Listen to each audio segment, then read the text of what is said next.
Hello नमस्ते good morning everyone सम्पूर्णमा नमस्कार छ। आज फेरि मेरो मुकबाङको भिडियो लिएर आएको छु। एकदमै बेसिसमा एकदमै सिम्पल खाना।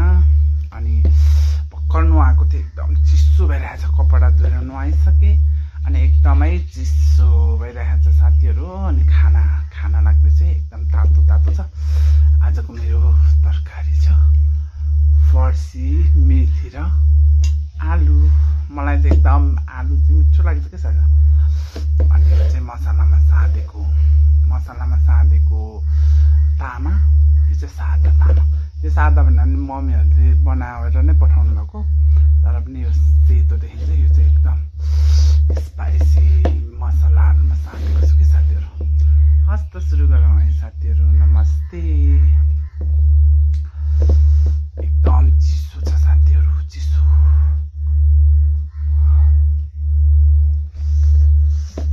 नुहाएको थिएँ, एकदमै चिसो। ज्याकेट पनि लगाएको छुइनँ साथीहरू, नुहाएर भर्खरै। आज चाहिँ यो चाहिँ रातो फर्सी र आलुको तरकारी ग्रेभी मेथी लाएर बनाएको छ। चिसो छ। अझ चाहिँ म मेथी चिसो महिनामा चाहिँ मेथी धेरै खान्छु, चिसो लाग्दैन नि त, त्यही भएर। हस् त सुरु गरौँ। फर्स्ट बाइट साथीहरू।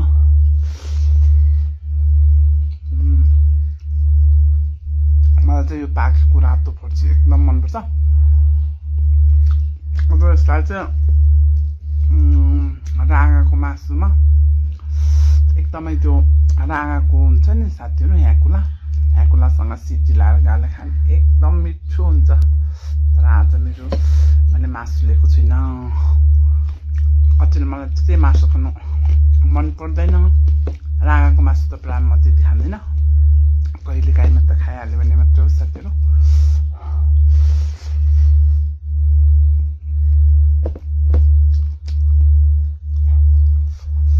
खाना गफ गर्दा गर्दा सिला साथीहरू। यसलाई चाहिँ मलेको साथी एकदमै मिठो अमिलो, एकदम चटपट।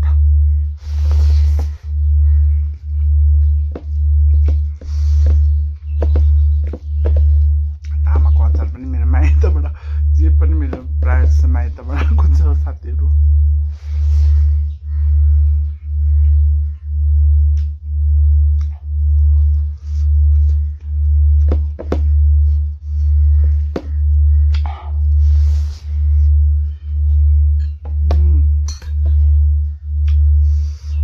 आज मैले फर्सी र आलु सिटी लगाइदिएको थियो। मेरो कान्छा छोरा पनि एकदम मिठो भएछ तरकारी भनेर खाएर गएको छ स्कुल। म चाहिँ खानासाना बनाएर, खाजा बनाएर बच्चालाई पठाएर तन्नाहरू फेरि बेडसिटहरू चेन्ज गरेर अनि कपडा धोएँ। अनि भर्खरै नुहाएर फेरि कपडा चाहिँ अघि नै सुकाएर फेरि आफू नुहाएर खाना खान लाग्दैछु।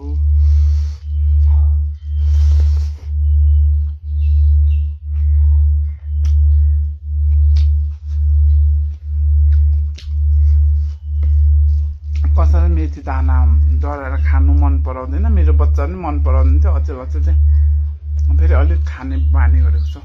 चिसो महिनामा चाहिँ खोकी एकदमै चिसोले चुन्छ नि त, त्यही भएर चाहिँ खोकी लाग्न सक्छ। त्यही भएर म चिसो महिनामा चाहिँ प्रायः मेथी झानेर खान्छु।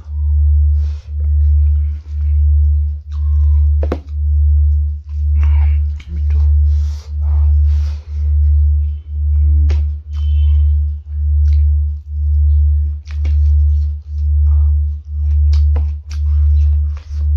बेस्ट मेरो तामा, आलु तामा पनि बनाएर खानुपर्ने, अचार खाँदै सक्न।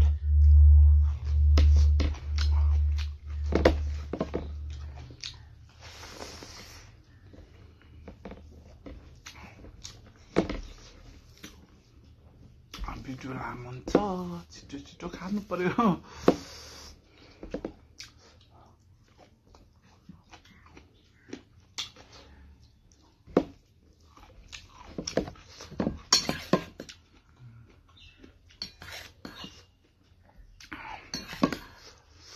मेरो फर्सी र आलुको तरकारी चाहिँ एकदम बेस्ट भएको छ है, भेरी गुड, एकदमै।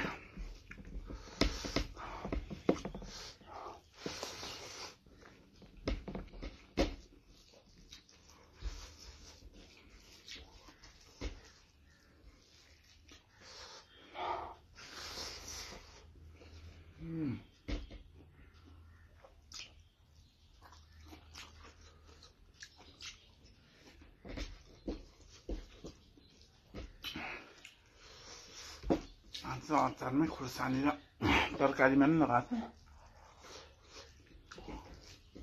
डल्ले खुर्सानी खानु परेन है साथीहरू, तामाको अचारमै साँधेको थियो डल्ले खुर्सानी।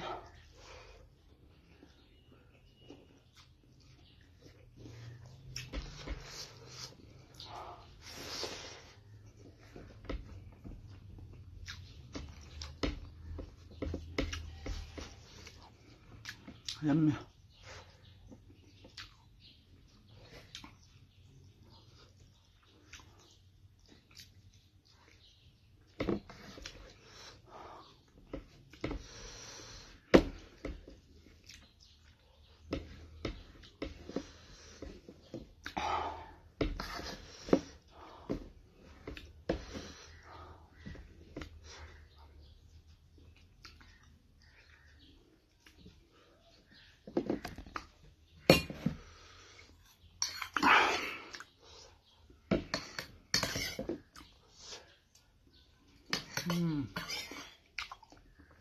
कस्तो मिठो भयो।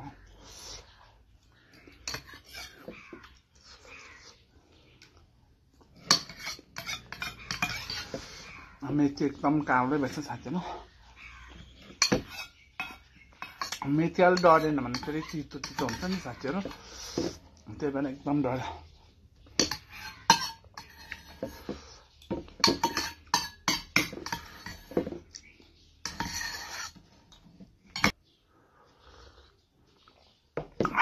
हस् त साथीहरू, आजको मेरो मुखबाङ यति नै। हजुरहरूलाई मेरो मुखबाङ कस्तो लाग्यो, राम्रो लागेमा लाइक, कमेन्ट, सेयर, सब्सक्राइब, साथै नजिकैको आइकनमा पनि प्रेस गरिदिनु होला। यसो गर्दा हजुरहरूसम्म मेरो नोटिफिकेसन चाँडै पुग्नेछ। हस् त, यस्तै यस्तै भिडियो लिएर अर्को भिडियोमा भेट्ने साथ आजलाई बिदा हुन्छु। नमस्ते, bye bye, see you, good day.